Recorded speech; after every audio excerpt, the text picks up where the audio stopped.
Olá, meu nome é Afonso Gabriel, aqui estamos em um vídeo e como você pode ver em algum lugar desta tela, hoje a gente vai falar de Senhora de José de Alencar.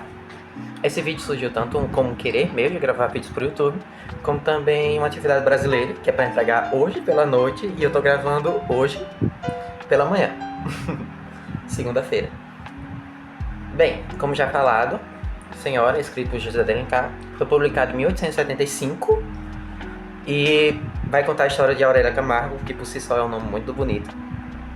E quem é Aurélia Camargo? Aurélia Camargo é uma senhora tão bonita, como também muito rica. Qual herança ela ganhou do seu avô, quando ele faleceu. E com essa herança ela vai comprar Fernando Seixas para ser o seu esposo. Com isso, né, a gente tem uma narrativa em media res, ou seja, algo já está acontecendo antes mesmo do começo, né, ali, das primeiras páginas.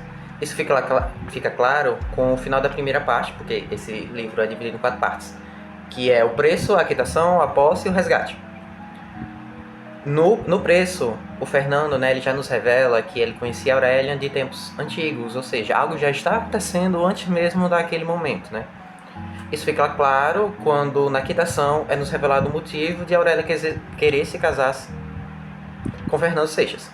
Qual é esse motivo? Esse motivo é justamente porque anteriormente esse momento, antes de Aurélia ter essa herança do seu avô, o Fernando desiste do casamento com ela, né, da proposta, por conta de 30 contos de réis para se casasse com Adelaide.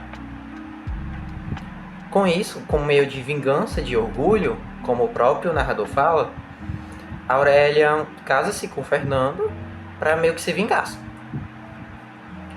Então, a gente tem esses momentos. No terceiro, a gente vai ter a posse, que a gente vai ver como esse casamento fica, né, depois dessa revelação para Fernando. E no resgate, a gente vê uma quebra nisso, a gente vê os dois gostando um do outro. E a gente vê um negócio que eu não gostei muito, que foi o final, que a Aurélia vai se ajoelhar, se pedindo desculpas para Fernando, após, né, revelar que quando fez seu papel de herança, deixou tudo isso para Fernando, né, para demonstrar o seu amor, colocando toda a culpa em Aurélia e tirando a parte que Fernando também errou nesse momento, né, mas quem sou eu para falar aqui, mas eu achei meio paia. Bem, a gente também vai ter um estabelecimento de vínculos afetivos entre os personagens, que como eu coloquei aí na tela, a gente pode observar o seguinte esquema. Aurélia é a personagem principal do livro, que tem como os meio que pais, né, figuras paternas, depois que os seus pais morrem, a Dona Firmina e o Lemos. Como os pais legítimos da Aurélia que morrem, a gente tem a Dona Emília que vai morrer por conta de uma doença, e o Pedro Camargo por conta de uma tragédia. Lourenço Camargo é o pai de Pedro Camargo, ao qual, quando ele morre, Lourenço Camargo é a Aurélia que herda as suas posses, por conta que não tem outro parente próximo, né? Então, Lourenço é o dono de uma grande fazenda e quando ele morre, ele deixa isso tudo para Aurélia. Fernando Seixas, ele tem 2 irmãs e também uma mãe, a qual eles não têm muitas condições financeiras, tal quais os pais de Aurélia também não tinham. Adelaide, ela é a moça com que Fernando iria se casar, mas quando Aurélia o compra, né, ele meio que desiste do casamento. Eduardo Abreu é um pretendente de Adelaide e o Dr. Torquato Ribeiro, ele é apaixonado por Adelaide.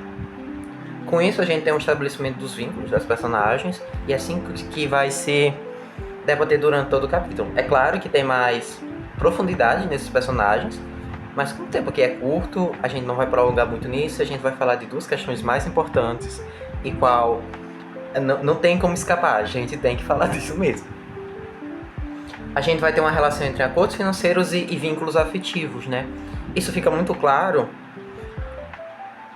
com Aurélia e Fernando, né? Porque a Aurélia era uma pessoa que tem muito dinheiro, ela tem consciência que as pessoas, né, os seus pretendentes, a querem por conta do seu dinheiro, não tanto pela sua beleza, mas por conta do seu dinheiro. Aliás, ela tem 1000 contos de réis, então é uma riqueza que não tem como você não olhar por ela, né? Embora o Fernando, ele disse que não estava olhando para isso. E quando ela compra o Fernando, a gente vê um claro estabelecimento dos acordos financeiros vínculos afetivos, né? Porque ela vê que pode comprar o homem, ela sabe que ela pode comprar qualquer homem que quiser, e ela compra Fernando, né? Como forma de vingança. O dinheiro aqui se torna como um motivo e um vínculo, né? Um modo de se vingar-se de Fernando e de trazer toda essa raiva para exterior. A gente também vê o Fernando. O Fernando, fica isso muito claro, que ele vive de aparências. Quando o narrador ele vai dizer que sua casa é uma questão humilde, enquanto as suas roupas, né, elas exprimem outra coisa. O que elas exprimem, né? Elas exprimem uma questão de alta sociedade, até porque o Fernando, ele gosta muito de frequentar esses lugares.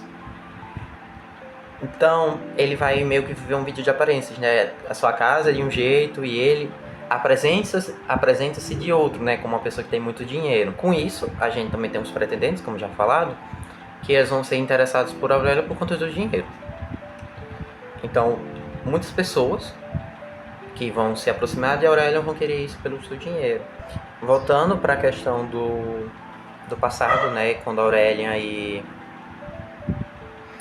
Fernando estavam estabelecendo o seu romance, né? O Fernando, ele desiste também do casamento de Aurélia quando sabe que aquilo vai demandar muito dinheiro da parte dele, né? Qual o dinheiro que ele não quer perder, né? Ele não tem e ele não quer se prontificar para isso. A gente também tem essa questão da honra, né, de Fernando, a qual ele diz que não é... Aurélia pode ter comprado o corpo dele, mas a honra dele, o espírito, ela não tem como se fazer isso.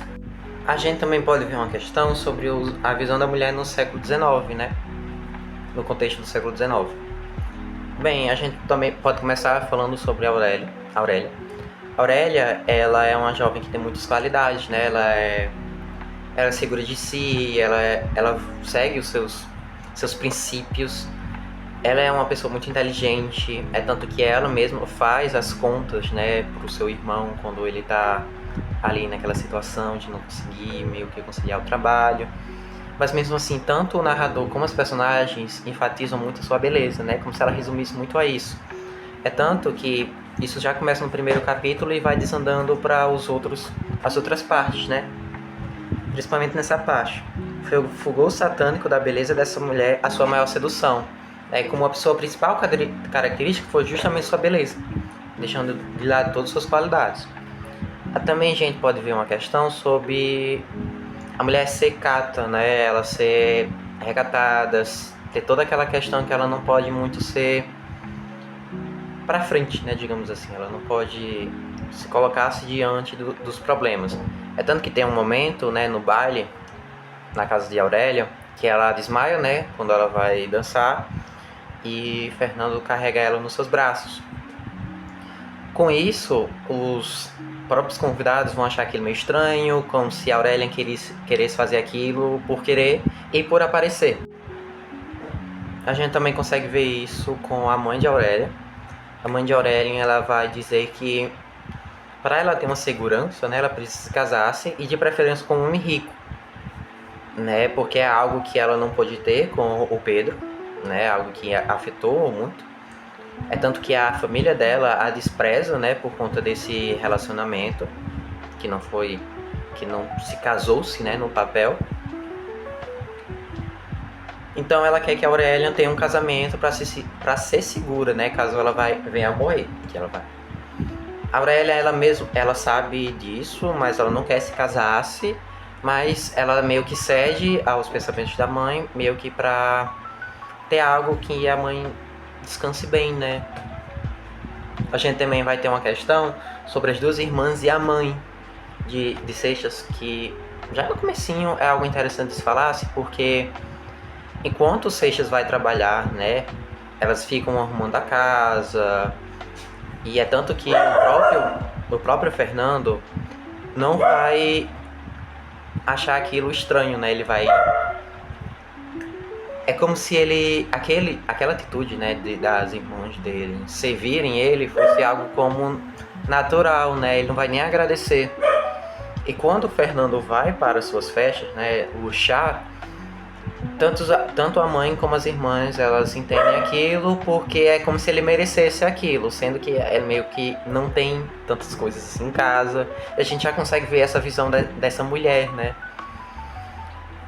Então, basicamente é isso. Esses 4 pontos. Eu não gostei muito do final, como já falei, mas é uma obra que eu recomendo a leitura. E eu tô muito ansioso para ler outras obras também do José de Alencar.